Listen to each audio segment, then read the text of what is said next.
Iran Israel উত্তেজনার মধ্যে আরও ঘনীভূত হল রাজনৈতিক পরিবেশ। সাম্প্রতিক ইসরায়েলি বিমান হামলায় ইরানের শীর্ষ সামরিক কর্মকর্তারা নিহত হওয়ার পর এই মুহূর্তে দেশটির শাসন ব্যবস্থা সবচেয়ে দুর্বল অবস্থানে রয়েছে বলে মন্তব্য করেছেন ইরানের নির্বাসিত সাবেক যুবরাজ রেজা পাহলভি। তার ভাষায় এটাই চূড়ান্ত সময় শাসন ব্যবস্থা পরিবর্তনের। গণমাধ্যমে দেওয়া এক সাক্ষাৎকারে পাহলভি বলেন, চূড়ান্ত সমাধান হলো শাসন ব্যবস্থার পরিবর্তন। এখন সামনে সে সুযোগ এসেছে, কারণ খামেনি সরকার এখন সবচেয়ে দুর্বল, যেখানে অধিকাংশ দেশ ইরানের বর্তমান সংকটময় অবস্থায় তাদের পাশে দাঁড়িয়েছে। সেখানে নিজ দেশে এমন বক্তব্য যুদ্ধের ময়দানে প্রভাব ফেলবে বলে মনে করছেন অনেকেই। সমৃদ্ধির পথে এগিয়ে যেতে দরকার ইস্পাত দৃঢ় ভিত্তি। তাই স্থাপনার স্থায়িত্ব নিশ্চিত করুন সর্বোচ্চ মানের ZSRM ব্রডবার। ZSRM, bond to bond. সাবেক যুবরাজের দাবি, সাম্প্রতিক হামলায় খামেনি সরকারের ভিত নড়বড়ে হয়ে গেছে।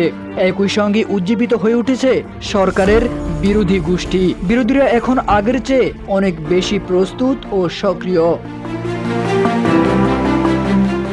সাক্ষাৎকারে বিশ্ব নেতাদের প্রতিও আহ্বান জানিয়েছেন পাহলভি।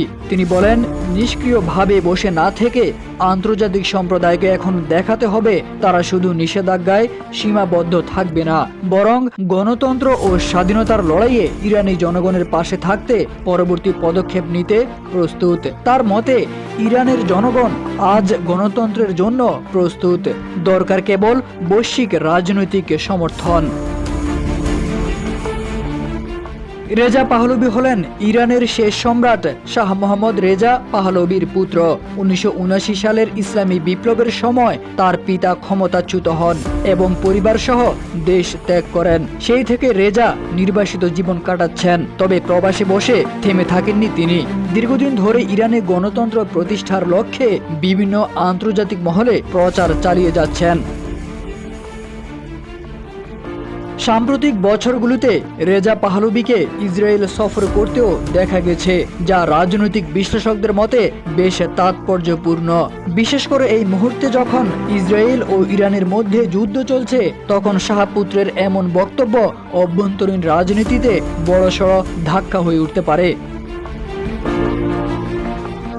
রেজা পাহলভি বিশ্বাস করেন, ইরান আজ ইতিহাসের এক সন্ধিক্ষণে দাঁড়িয়ে। তিনি মনে করেন, দেশের ভবিষ্যৎ নির্ধারিত হবে এখানকার সংগ্রাম ও বৈশ্বিক নীতি নির্ধারকদের সাহসী সিদ্ধান্তের মধ্য দিয়ে।